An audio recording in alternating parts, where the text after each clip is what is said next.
तेरी मेरी कहानी पार्ट 5। करण और दिया गार्डन में रखे बेंच पर बैठ जाते हैं। करण, मैंने नहीं कहा था सिया से आपको गार्डन में लाने के लिए? उन्होंने खुद। दिया, जानती हूँ मैं। करण, आप खुश तो हैं न इस शादी से? दिया, हाँ में सर हिला देती है। करण, आपको पता है जब आप पहले दिन इस घर में शिफ्ट हुई थी और आप बालकनी में अपने बाल सुखा रही थी, तब मैंने आपको देखा तो देखता ही रह गया, लेकिन कभी हिम्मत ही नहीं आपको प्रपोज करने की। थोड़ी देर रुक कर कहीं आप इसलिए तो शादी नहीं कर रही क्योंकि आपके पेरेंट्स ने कहा?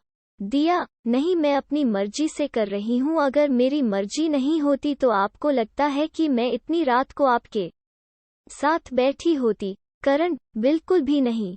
दिया, अब मैं जा रही हूँ, कोई देखेगा तो पता नहीं क्या सोचेगा। आप भी जाइए। अगर आपकी नींदम पूरी नहीं होगी तो आपका सिर दर्द होगा। करण, आपको कैसे पता कि मेरी नींद पूरी नहीं होती तो मेरा सिर दर्द होता है? दिया बिना भाव के खड़ी हो जाती है। दिया, अब मैं जा रही हूँ। करण, रुकिए, क्या मैं आपको एक बार गले लगा सकता हूँ? करण जल्दी से दिया को गले लगा लेता है। दिया, पर मैंने हाँ नहीं कहा था। करण, सो सॉरी, मेरा वो मतलब नहीं था। दिया हंसने लगती है। करण, आप हंसते हुए बहुत प्यारी लगती हैं। दिया शर्मा जाती है। करण, आप शर्माते हुए और भी प्यारी लगती हैं। दिया, अब मैं सच में जा रही हूँ, सिया को मेरे बिना नींद नहीं आती।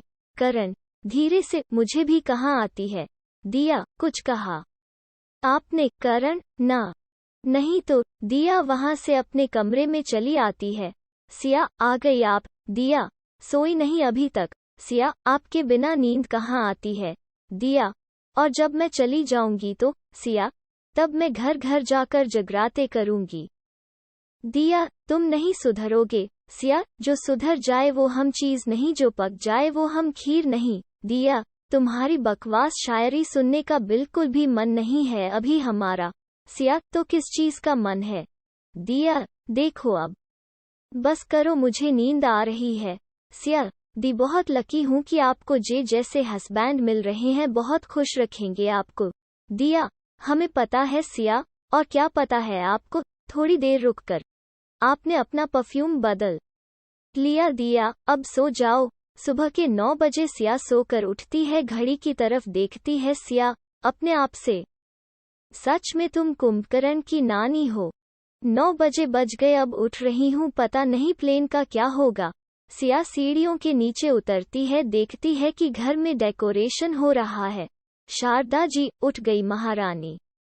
अब जाकर खन्ना जी के गार्डन में देख, आज के संगीत की तैयारियां वहीं पर हो रही है, किसी मदद की जरूरत होगी तो कर देना, वही बुत की तरह बैठी मत रहना। सिया, नहा कर आती हूँ, फिर चली जाऊंगी। पता नहीं मेरे बिना किसी का काम ही नहीं होता। खन्ना मैंशन, सभी लोग तैयारियां कर रहे थे। सूरज और अनिल जी डेकोरेशन देख रहे थे। रंजीत जी और संजीव जी खाने की तरफ हलवाई को देख रहे थे। करण स्टेज तैयार करवा रहा था। करण, पापा, डीजे वालों ने मना कर दिया आने से। अब इतनी जल्दी दूसरे म्यूजिक सिस्टम का इंतजाम कैसे होगा? संजीव जी, ऐसे कैसे एंड वक्त पर मना कर दिया? बिना म्यूजिक सिस्टम के कोई संगीत होता है? तभी कबीर वहां पर आता है।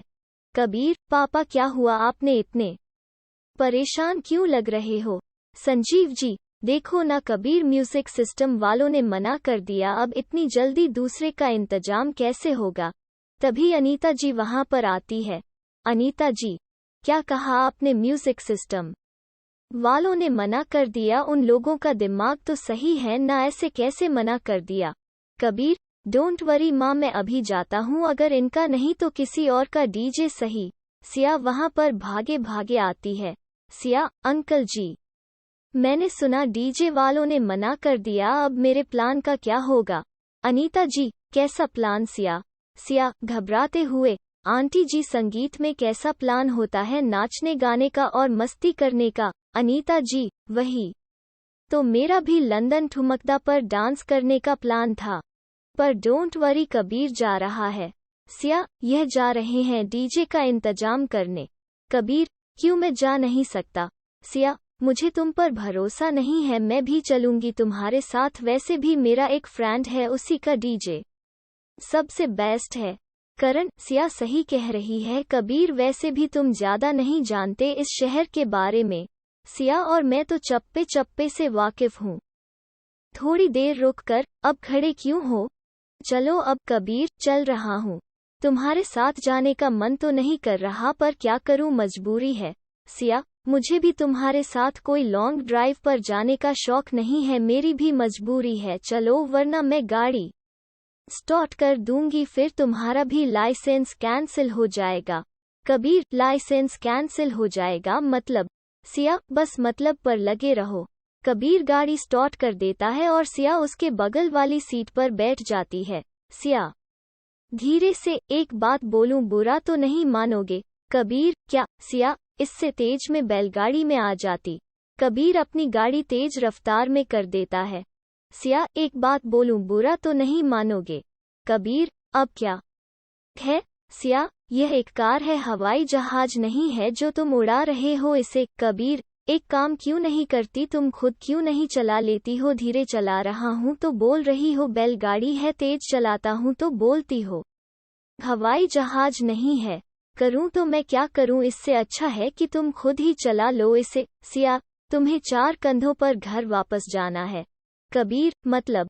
सिया, इसलिए कहते हैं कि इंडिया में पढ़ो, विदेश चले जाते हैं और छोटे छोटे मुहावरे भूल जाते हैं। 4 कंधों पर जाने का मतलब होता है ऊपर पहुंचना, भगवान को प्यारे हो जाना। आशा करती हूं कि आप समझ गए होंगे। कबीर, क्या तुम थोड़ी देर के लिए चुप हो सकती हो? सिया, तुम कहना क्या चाहते हो? मैं बिना रुके बक बक करती हूँ। कबीर, थोड़ी बहुत तो इंटेलिजेंट हो तुम। थोड़ी देर बाद कबीर और सिया डीजे वाले से बात करके वापस आने को निकल जाते हैं।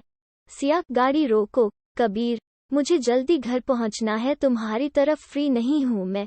सिया, मैंने कहा कार रोको, मुझे आइसक्रीम खाना है। कबीर कार रोक देता है। सिया कार से बाहर निकल जाती है और आइसक्रीम खरीद कर ले आती है, कार के अंदर जाने वाली होती है। कबीर, बाहर खाओ।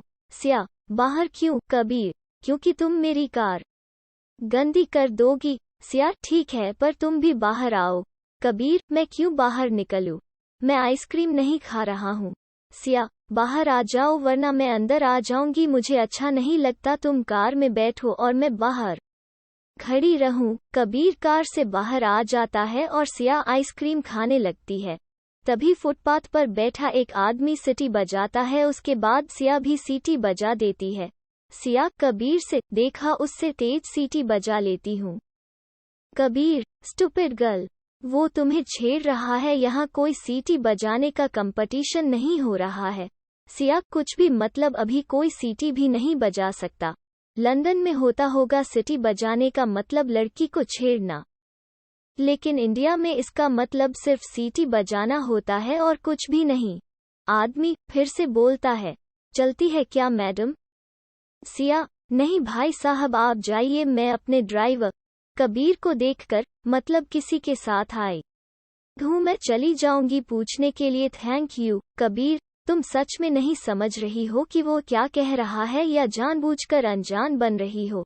सिया, क्या कह रहा है? उसे लगा कि मैं ऑटो का इंतजार कर रही हूँ इसके लिए पूछा। तभी वो आदमी सिया के करीब आकर उसका हाथ पकड़ लेता है। कबीर उस आदमी के पास आ जाता है। सिया, ज्यादा हीरो बनने की कोशिश मत करो, मैंने तुमसे हेल्प मांगी। कबीर गुस्से से, इंडियन वुमेन खुद तो कुछ कह नहीं सकती, हेल्प करो तो एटीट्यूड दिखाती है। आदमी कबीर से, अबे तुझे कोई परेशानी है जब यह लड़की खुद जाना चाहती है? उसके इतना कहते ही सिया उसके कान के नीचे हथेली से वार करती है और अपनी दूसरी हथेली से उसके गले पर वो धप से नीचे गिर जाती है। फिर सिया पास में डस्टबिन में आइसक्रीम का रैपर फेंकती है और कार का दरवाजा खोलती है। कबीर उस आदमी के नाक के नीचे हाथ लगाता है। सिया, जिंदा है, सिर्फ बेहोश हुआ है, 20 मिनट बाद होश में आ जाएगा, एक्सपीरियंस से बता रही हूँ। कबीर, मतलब? सिया, क्या तुम हमेशा मतलब करते रहते हो? जल्दी चलो, मुझे लेट हो रहा है। कबीर चेहरे पर बिना किसी भाव के कार में बैठ जाता है और कार ड्राइव करने लगता है। सिया विंडो के बाहर अपना मुंह कर लेती है। कबीर धीरे से, आई एम सॉरी सिया। किस लिए कबीर? मैंने वहां पर कुछ ज्यादा बोल दिया। सिया अरे उसके लिए, वो तो रोज का है। अगर मैं इसको सीरियसली लेने लगी तो एक ही महीने में डिप्रेशन से मर जाऊंगी। मुझे लगा तुम उसके लिए सॉरी बोल रहे हो। कबीर और किस चीज के लिए सॉरी बोलूंगा मैं? सिया गुस्से से, वो जो कल तुमने मेरे मुंह पर हल्दी थोपी थी। कबीर वो तुम्हारी गलती थी, इनफैक्ट तुम्हें उसके लिए मुझसे माफी। सिया मैं और माफी, और वह भी तुमसे अगले 7 जन्मों तक ये आपका सपना ही बना रहेगा। कबीर एकदम से ब्रेक लगा देता है। तो फ्रेंड्स, आज का यह पार्ट आप लोगों को कैसा लगा कमेंट में ज़रूर बताइएगा। अगला पार्ट जल्दी ही लेकर आऊंगी। धन्यवाद।